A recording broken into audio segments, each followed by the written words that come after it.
Good morning students. देखिए अब हम कंटिन्यू में अपना एक नया टॉपिक शुरू करते हैं इसी साथ डायरेक्ट इनडायरेक्ट के अंदर। हमने पढ़े असर्टिव सेंटेंस, हमने पढ़े इंट्रोगेटिव सेंटेंस, फिर हमने पढ़ा इंपरेटिव सेंटेंस। अब हम पढ़ेंगे ऑपरेटिव सेंटेंस, है ना।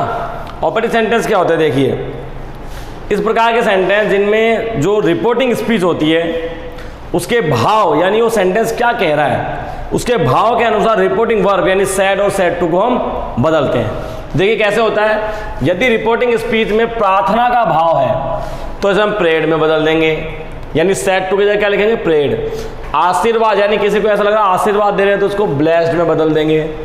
अगर श्राप दे रहे हो किसी को तो कर्स्ड। कामना को इच्छा रख रहे हैं तो विश्ड, इनमें बदल देंगे। और कंजक्शन लगाएंगे यहाँ पे हम दैट। ठीक है बच्चों।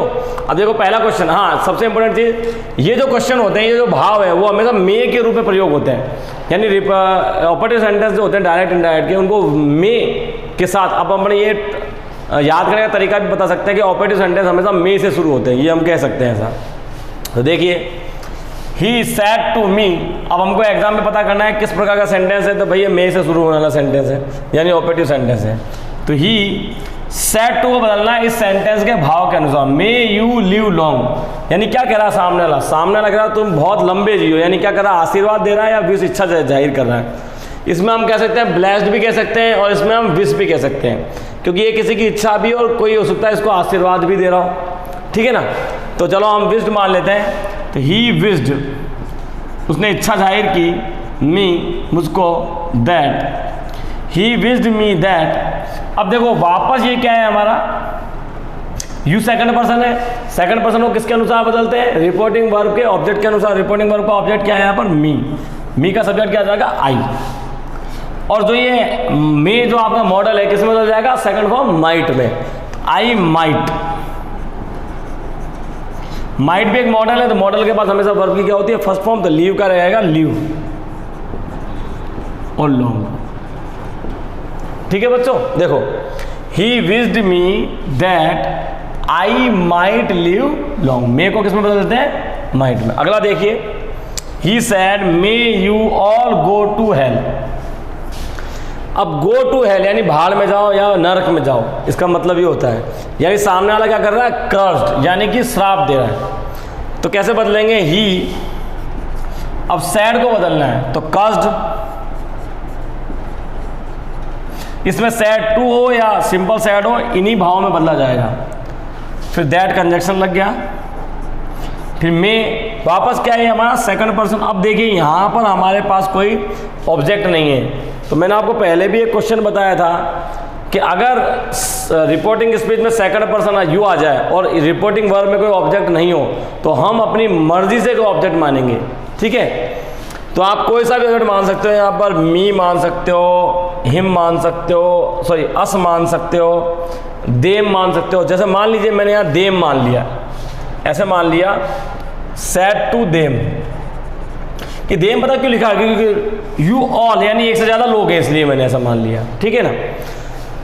तो देम का सब्जेक्ट होता है दे। यू को कैसे मिला? दे, ऑल, फिर मे का हो गया माइट। देखो यू ऑल है, इसको सब्जेक्ट के फॉर्म में लिखेंगे। मे का हो गया माइट मॉडल, फिर गो वर्ब की फर्स्ट फॉर्म टू हेल। देखिए, he caused that they all might go to hell, यानी उसने ऐसी आशा जताई है या श्राप दिया है। तो देखो यू का मैंने किस में बदल दिया? देम में। Said to them. ठीक है बच्चों। तो उसकी वजह से मेरा सब्जेक्ट क्या आ गया यहाँ पर? दे आ गया। अगला क्वेश्चन देखो, Rahul said to me may God help you. तो देखो मे गॉड हेल्प यू क्या बता रहा है यहाँ पर? प्रेयर, प्रार्थना, आशीर्वाद के बारे में बात कर रहा है। तो कैसे लिखेंगे हम? राहुल सैड टू को बदल देंगे प्रेयर में, मी दैट। अब यहाँ पर सब्जेक्ट कोई है नहीं हमारा, तो सीधा लिख देंगे गॉड ही हमारा सब्जेक्ट बना लेंगे। तो गॉड, मे का हो जाएगा माइट। हमने क्या किया? इसको सब्जेक्ट बना लिया। तो गॉड, मे का हो गया माइट। अब वर्ब की फर्स्ट फॉर्म हेल्प। अब ये यू का ऑब्जेक्ट होता है, तो यहाँ मी का ऑब्जेक्ट क्या हो जाएगा? मी। तो Rahul prayed me that God might help me. Rahul ने मेरे लिए प्रार्थना की कि भगवान मेरी मदद करे। तो इस प्रकार से सेंटेंस बनाए हमने।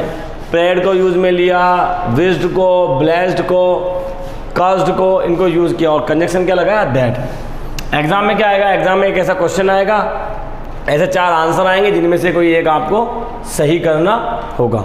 अब अगला हम क्वेश्चन देखते हैं फटाफट। देखिए बच्चों, अगला क्वेश्चन जो हमारा है इसमें वो गुड बाय गुड नाइट वाला क्वेश्चन है, और एक good morning, good afternoon, good, इस तरह का भी क्वेश्चन आता है। पहले हम गुड बाय गुड नाइट वाला कर लेते हैं। तो गुड बाय गुड नाइट वाला कोई क्वेश्चन हो तो ऑपरेटिव सेंटेंस में दोनों कंजक्शन का प्रयोग करेंगे टू, और सैड टू और सैड को BADA में बदल देंगे, ठीक है। तो जैसे मान लीजिए गुड बाय वाला सेंटेंस है हमारा, तो कैसे करेंगे, ही बैड गुड बाय टू, अब माय का हो जाएगा ही के अकॉर्डिंग हिज फ्रेंड। ये चिन्ह हम हटा देंगे, यहाँ पे सीधा फुल स्टॉप लगा देंगे। देखिए कैसे बदला, इस कंजक्शन को तोड़ा, लेकिन क्या करेंगे, इससे पहले ये जो इधर कॉमा लग रहा है यहाँ पे, इस वाले हिस्से को इधर ले आएंगे, उसके बाद बाकी वाले हिस्से को हम जोड़ेंगे। इसमें ऐसे ही करते हैं, गुड नाइट होगा तो उसमें भी होगा he bade good night to his friend. ऐसे देखिए अगला सेंटेंस जो हमारा कैसे होगा, अगर good morning, good afternoon, good evening अगर किसी सेंटेंस में आ जाता है तो उसे विश्ड में हम बदलते हैं। देख कैसे बदलेंगे इसको, ही विश्ड, फिर क्या आएगा, मी गुड मॉर्निंग। ये हमको लिखने की जरूरत नहीं, क्योंकि मी शब्द का प्रयोग हमने ऑब्जेक्ट का यहाँ पर कर लिया। मान लीजिए इसमें अगर मी नहीं हो, इसको हम हटा दें, तो ये कैसे होगा, ही विश्ड गुड मॉर्निंग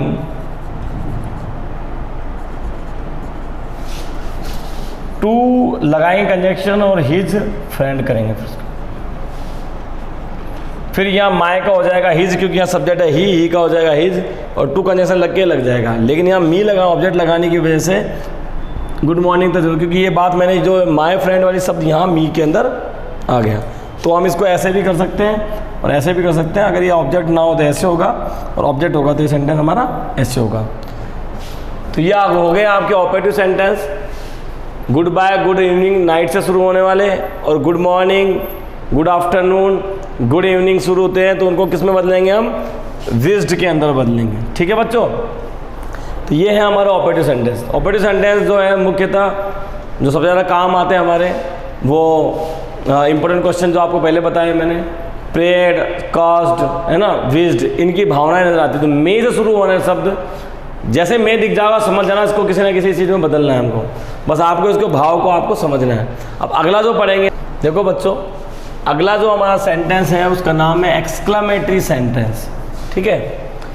इसमें भी क्या होता है कि रिपोर्टिंग वर्ब को रिपोर्टिंग स्पीच के जो सेंटेंस होता है उसके भाव के अनुसार बदलते हैं। जैसे कि मान लो उसके अंदर खुशी महसूस हो रही है, बहुत ज़्यादा खुशी, तो रिपोर्टिंग वर्ब के सैड या सैड टू को बदल देंगे एक्सक्लेम्ड विद जॉय या एक्सक्लेम्ड विद डिलाइट के से।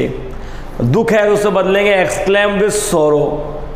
और अगर हम किसी की प्रशंसा कर रहे हैं यानी किसी की तारीफ कर रहे हैं तो उसको बदलते हैं हम प्राइज्ड में या अपलॉडेड के अंदर, ठीक है। तो देखिए पहला एक सेंटेंस बनाया है मैंने यहाँ, देखिए पहला एक सेंटेंस मैंने बनाया है यहाँ पर, ही सैड हुर्रे। हुर्रे क्या बताता है, हुर्रे हमें खुशी को व्यक्त करता है। My old friend has come, मेरा पुराना दोस्त आ गया। तो कैसे लिखेंगे इसको, ही, अब खुशी के लिए बताया मैं exclaim with Joy, exclaim with Joy, conjunction लगा देंगे हम यहाँ पर दैट, यहाँ पे कंजक्शन दैट का प्रयोग करेंगे। My old friend has come, तो क्या लिखेंगे, अब माई या आई के लिए होता है तो ही के लिए क्या हो जाएगा, he exclaim with joy that his old friend had come. His, he का ऑब्जेक्ट हो जाएगा हिज ओल्ड फ्रेंड। अब हैज प्लस वर्ब की थर्ड फॉर्म किसमें बदल देंगे, हैड प्लस वर्ब की थर्ड फॉर्म में, हैड कम। ये हमारा हो गया। अलास, अलास दुख को प्रकट करता है, अलास सोरो, तो यहाँ आएगा ही एक्सक्लेम्ड। एक्सक्लेम्ड का मतलब होता है अपनी बात को या अपने इमोशंस को किसी के सामने जाहिर करना। ही एक्सक्लेम्ड विद सोरो that I am ruined, that I. अब आई क्या हमारा फर्स्ट पर्सन को बदल देंगे हम रिपोर्टिंग वर्ब के सब्जेक्ट के अनुसार, तो क्या हो जाएगा यहाँ रिपोर्टिंग वर्ब सब्जेक्ट ही। एम का हो जाता है वॉज और ruined, ठीक है। तो ही वॉज ruined, ये इसका आंसर हो गया। अगला क्वेश्चन देखिए, ये फुल स्टॉप लगाते हैं यहाँ पर। ही सैड ब्राओ, ब्राओ का मतलब होता है हम किसी की प्रशंसा करें, और वाह क्या शानदार काम किया, मज़ा आ गया, तो यानी कि हम प्रशंसा कर रहे हैं किसी की। तो प्राइज या अपोलोडेट का प्रयोग करेंगे, तो ही प्राइज्ड दैट। अब यू क्या है हमारा सेकंड पर्सन है, उसको रिपोर्टिंग वर्ब के ऑब्जेक्ट के अनुसार बदलेंगे। यहाँ रिपोर्टिंग वर्ब का ऑब्जेक्ट हमारे पास नहीं है, तो हम हमारी मर्जी से कोई भी मान लें, मी मान लो, मी का हो जाएगा I. He praised that I have plus verb की थर्ड फॉर्म को किसे बोलते हैं, फोर पास्ट, यानी हैड प्लस वर्ब की थर्ड फॉर्म में। तो ही हैड डन वेल, ये हमारा आंसर हो गया, ठीक है।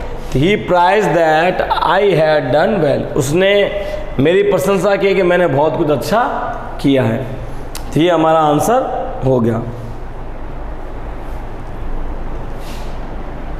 यहाँ पे अगर चाहो अस तो वी हो जाएगा, है ना, तो डिपेंड करता है कि ऑब्जेक्ट क्या मान दो। मैंने मी मान लिया तो आई उसका हो गया।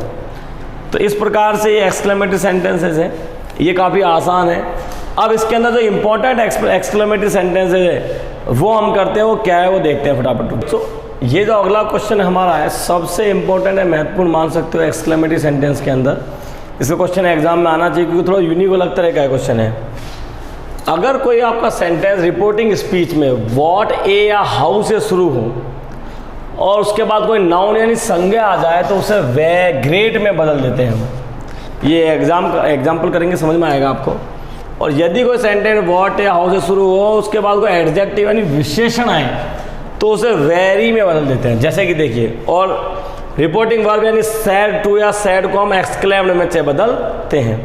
तो देखिए हाउ फास्ट से शुरू होने, हाउ और व्हाट से शुरू होने वाले वाक्य, जैसे मनोज सैड को बदल देंगे एक्सक्लेम्ड में, कंजक्शन लग गया दैट, इसमें कंजक्शन दैट आएगा क्योंकि ये एक्सक्लेमेटरी सेंटेंस है। अब यू हमारा क्या है, सेकंड पर्सन, इसको किससे बदलते हैं, रिपोर्टिंग वर्ब के ऑब्जेक्ट के अनुसार। यहाँ हमारा ऑब्जेक्ट नहीं है तो हम मान लेते हैं मी, जैसे टू मी मान लेते हैं इसको, टू मी, तो मी का क्या हो जाएगा subject I, that I. Are plus verb की फोर्थ फॉर्म को वॉज वर्ब प्लस वर्ब की फोर्थ फॉर्म, तो आई के लिए क्या आएगा वॉज, आई वॉज वॉकिंग। अब इसके बाद क्या है, एक नाउन है, ठीक है, तो सॉरी इसके बाद एक एडजेक्टिव है हमारा फास्ट, यानी कि गुण है उसका, विशेषण है। तो हाउ किस में बदल देंगे हम, वेरी। तो Manoj exclaim that I was walking very fast, तो इसको किस में बदल दिया हमने, हाउ को वेरी में बदल दिया, क्योंकि ये फास्ट चलना उसकी एक विशेषता बताता है, ठीक है। ऐसे अगला देखो, ही सैड को बदल देंगे हम एक्सक्लेम्ड में, तो दैट आ गया। अब what a fool I am, ठीक है। अब आई क्या हमारा रिपोर्टिंग फर्स्ट पर्सन है प्रोनाउन का, उसको किससे बदलेंगे, रिपोर्टिंग वर्ब के सब्जेक्ट के अनुसार, तो हो जाएगा ही। एम का हो जाएगा वॉच क्योंकि फर्स्ट फॉर्म है तो वॉच। वॉट ए फूल, ये क्या हमारा नाउन, तो इसको हमने बदल दिया ग्रेट फूल के अंदर। इस तरह से हो गया, he exclaim that he was grateful. तो इस तरह देखो हमने वॉट को यहाँ ग्रेट में बदला, यहाँ हाउ को हमने वेरी में बदला। तो एग्जाम में ये आएगा, क्वेश्चन आएगा, ऐसा एक आंसर दिया होगा, ऐसे 4 आंसर होंगे, उन 4 में से कोई एक आंसर आपका सही होगा। बस आपको ये फॉर्मूला और ये चीज़ें याद होनी चाहिए जो एग्ज़ाम में जाने से पहले। तो मैंने इनको कैसे याद रखना उसके शॉर्ट नोट्स बना के आपको दे दिए हैं, जो PDF की फॉर्म में आपको मिल जाएंगे, और साथ में इनके कुछ क्वेश्चंस भी जो मैं आपको दूंगा, पहले आपको उनको सॉल्व करना है और पहले की तरह मैं उनको फिर सॉल्व करके आपको बताऊंगा, उसकी आंसर की बताऊंगा। ठीक है बच्चों, तो मैं आशा करता हूँ आप यहाँ डायरेक्ट इनडायरेक्ट हमारा खत्म होता है। अब इसके बाद मैं आपको जो सीट भेजूंगा उस सीट के क्वेश्चन हम करेंगे। ठीक है बच्चों, तो मैं आशा करता हूँ आप 100% क्वेश्चंस को कर लेंगे और जो मैं पढ़ा रहा हूँ अच्छे समझ में आ रहा होगा। नहीं आए समझ में तो आप कृपया करके मुझसे पूछें। धन्यवाद।